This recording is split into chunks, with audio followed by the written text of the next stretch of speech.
Ô, Pedrinho, aproveitando que você está falando da economia, do poder público, vai ter um aumento aí de vereadores aprovado para 2025, começa a valer em 2025. O que você acha? Você é contra? Você é a favor? Na época eu votei contra essa medida, os vereadores pediram para que fosse pautado, a Câmara, a mesa diretora é quem pauta esse tipo de qualquer aumento de salário, diminuição, enfim, sempre aquilo que despende despesa dentro do legislativo é sempre da mesa diretora, a autoria da mesa diretora. Os vereadores pediram para que eu pautasse, mas ao mesmo tempo eu deixei muito claro, Isidoro, que eu seria voto contrário, justamente porque eu entendo que existe uma corrente muito grande. Quanto mais você tem...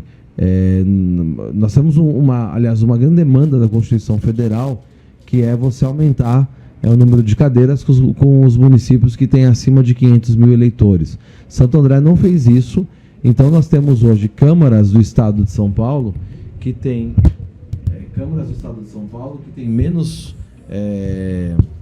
menor quantidade de população, mas também maior número de vereadores. Então, Santo André ficou, ao longo desse tempo. Então, nós perdemos representação. Santo André tem quantos mil habitantes? Nós temos 720 e poucos mil habitantes, quase 730 mil habitantes. E 21 vereadores. Aí nós adequando para 27 vereadores, nós reduzimos o número de cargos comissionados. Então, existe, porque às vezes as pessoas podem pensar o seguinte: poxa, aumentou o número de vereadores, mas, poxa, só aumenta.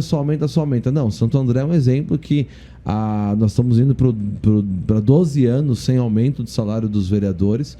Se eu não me engano, são 4 milhões de reais economizados por legislatura.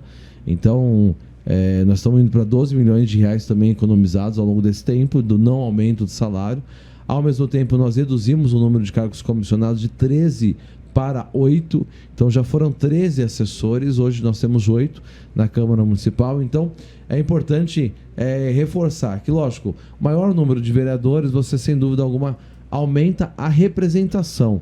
Então eu tenho certeza que nós teremos mais vereadores andando pela cidade, fiscalizando, atendendo a população. Isso é uma equação sine qua non. Mas o meu voto foi contrário, justamente porque eu creio que naquele momento que nós votamos, não seria adequado.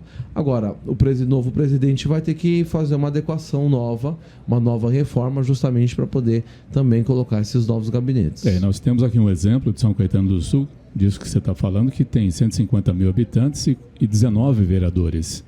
Exato. Então, uma cidade pequena, com 150 mil habitantes. Se você for olhar pelo número de proporção, se eu não me engano, acho que Mauá são 25. Então, você começa a perceber, e no estado de São Paulo, eu até tenho esse levantamento, tenho aqui no celular, dos municípios do estado de São Paulo que são diferentes com relação a Santo André. Reduzido o número de sessões, porque Santo André é a única cidade que tem 2. O que você pensa a esse respeito? Essa é uma discussão antiga já na Câmara Municipal. Todo presidente que chega sempre é abordado pelo colegiado. Eu fui abordado desde a primeira gestão como presidente. Eu acho que a defesa que o Carlos tem feito é não reduzir o número de sessões, é reduzir o número de dias de sessão. Então, você realizar 2 sessões no mesmo dia. Então, por exemplo, pega uma terça-feira... Mas não ficaria cansativo? Em tese, sim. Para os vereadores, sim. Porque eu já conduzi sessão lá de 5, 6 horas de trabalho, 7 horas de trabalho. Dependendo do projeto que está em discussão, né? Pode ser prolongar por muitas horas. O nosso regimento, se eu não me engano, ele fala de um limite de 6 ou 7 horas por sessão. Então, nós já começamos sessão 3 horas da tarde e acabamos 9, 9 e meia da noite. E também por esse limite que o regimento fala que não pode ter sessão além deste horário. Então, você tem que acabar aquela e, de repente, ter uma outra sessão, nem que seja extraordinária, do mesmo dia.